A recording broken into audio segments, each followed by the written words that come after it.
Yeah, I think they're a great team. They have great athletes all the way across the board. They're super talented. And for us, I think there's some things that we left on the field. I don't think we played our best football and still found a way to win. So just focusing on what we can do better as a team. We went to the doctor, is what we call it, and just finding out the little things that we messed up on that can really make this team special.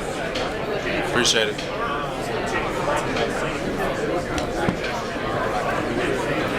What do you remember most about the first time around with Ohio State? Yeah, I think the thing I remember the most about is just their team has elite athletes across the board. You know, they have good players across the board. When you play someone of those caliber, you got to bring your best. And I remember them being good players, and for us, that means we got to play our best football. As you go into this game, it's Big Ten versus Big Ten. Is that an advantage because you know kind of what they are, or is it a disadvantage because they kind of know who you are? I'd call it an advantage. You know, when you've seen someone, you know their players, you played against them, you have film against them. I think when you're more comfortable against somebody, we play these guys every day in practice. So, you know, I feel my best when I'm playing those guys. So just getting more comfortable with the team and knowing what they do. But also for us, we change a lot on offense. We do a lot of different things, and I think that's what makes us special. Is we have every concept under the sun in our offense, and you know we have a lot of special talents. So just being able to be versatile and be able to move, I think makes us good or special. I'll ask about Ohio State, not yourself. I know you don't want to give away any game plan on your side, but how is Ohio State different? When you watch the next 6-7 games of their season after they played you, how do they look different to you? Man, across the board, one, they have elite athletes, but they've been playing downhill, they've been playing on fire. I think those guys have done a great job of stopping the run, and they've been good against the pass as well. So, you know, you have a rounded group like that, has elite talent across the board. They really just attacked it and been running around on fire, it feels like. Tez Johnson appears to be unguardable a lot of times. What makes Tez so special? Man, everything about Tez. One, his quickness and his speed is the thing that jumps off the tape to you, but I think another thing that is just his competitiveness. He's a guy who is confident when he goes out there and he thinks he's going to win every rep, and most of the time that's true. So I think just for him, it's his competitiveness and really his confidence off the field as well that just makes him him. What goes into the process for the uniform combinations? I mean, I asked your coach about it, and he's like, well, you know, the equipment manager and the players have input, but as a player, you have input. So how does that work for those of us that don't cover Oregon? Yeah, so we have a uniform committee. It's a select few players, and they kind of draw everything up before season, and then as we get into like the extra games and the postseason, our equipment manager is the best in the nation. You know, Kenny Farr handles it, so he gets it right, and he kind of pulls from players and asks questions. But he's seen so many uniforms, he can put anything together.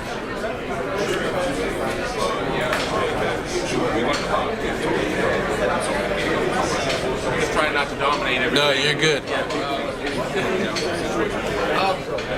Oregon comes in, wins the Big Ten in year one. Big Ten has had a lot of teams join the conference and not been able to do that. What makes you guys, you know, so special? Yeah, I think Oregon football is different. I think just the resources we have, the coaching we have, the players we've been able to pull. But honestly, we lean on our DNA traits. That's connection, growth, toughness, and sacrifice. And I think when you play with those, and you can turn on the tape and see those as a team, it's just any team will be successful with that. So we just really lean on those, and our coach has done a great job. The resources we have in Oregon is unbelievable. Dylan Gabriel came into the program already very established in his previous stops. Yeah. He's taken it to another level with you guys. I mean, what makes Dylan so special? Yeah, Dylan's he's special on the field and off the field. I think a couple things that make him special is his competitiveness. He attacks every day like it's a game. He's one of the hardest working people I've ever seen. If you don't see him without an iPad, watching film or taking notes, something's wrong. So it doesn't matter if he's eating dinner at his house, he has the iPad, you know. And so he's a hard worker, he's competitive, but also just his leadership off the field. He's a guy who's connected to everyone. Doesn't matter if you're the kicker, the fifth string receiver, or you know, the star receiver. He doesn't care. He's connected. He has a relationship with those guys. And he's a unique individual, and he's just someone who cares about everyone. So he makes everyone feel special. when you guys go good on good in practice, what really stands out about your defense? Yeah, everything. I think you look around the room and you line up across those guys, across the board from our D line to the back end to the linebackers. There's special players across the board. So it's always fun when we go against our guys because those are the best in the nation, and I really believe that. And those guys show up every day working hard, and they're all competitive. So if we get a 2-minute drill or a good on good, it's like a game. So just being able to play against those elite players, it really helps us.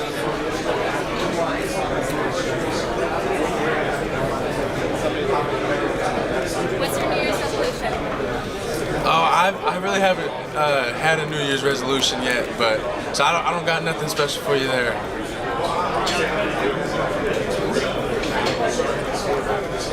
How much football outside of your own tape do you get to watch during this process? I mean, do you get to watch any bowl games? Do you get to watch maybe some of the other playoff games? How does that work? How are you able to do everything? Yeah, 100%. I think obviously we watch a lot of our own tape, our practice tape games, but I think we get to watch those games when they come on. I think there's some time for that. So I watched some of the playoff games, some of the bowl games, a lot of NFL tape as well. So there's time for it, and it's always good just to watch football. You can pick up on things from anybody and learn from everybody. When you saw the playoff draw happen, and that Ohio State was a potential matchup, and there was no guarantee Ohio State was going to get here. They had to beat Tennessee, but what were your initial thoughts? Yeah, we honestly weren't focused on that when we first knew that we had the bye, and we were focused on ourselves. That's like the first 3 weeks of practice where let's focus on ourselves, get better. We had a lot of things we could fix, so we weren't really too worried about the opponent.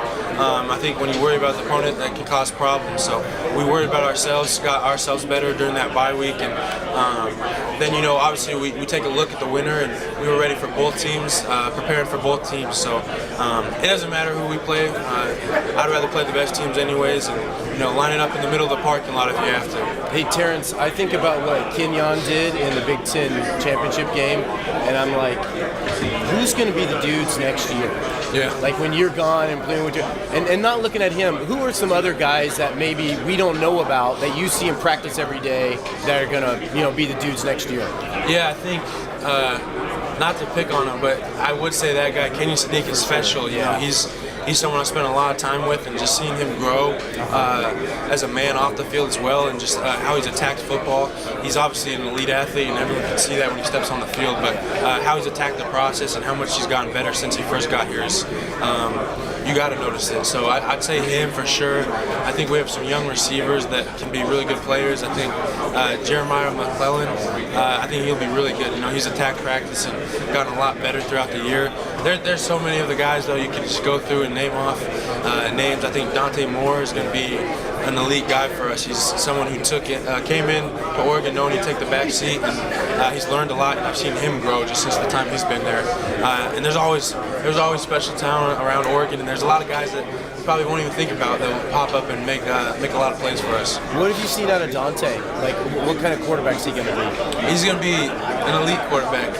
I think he's grown so much with the knowledge of the game, and learning the concept, learning the checks, knowing defenses in our offense. And he has all the arm talent in the world, but just learning that stuff and becoming a complete quarterback, he looks confident every time he's out there in practice. I know that he's going to come in and be special. Is there a play or a moment that sticks out over the last year that he made where you're just like...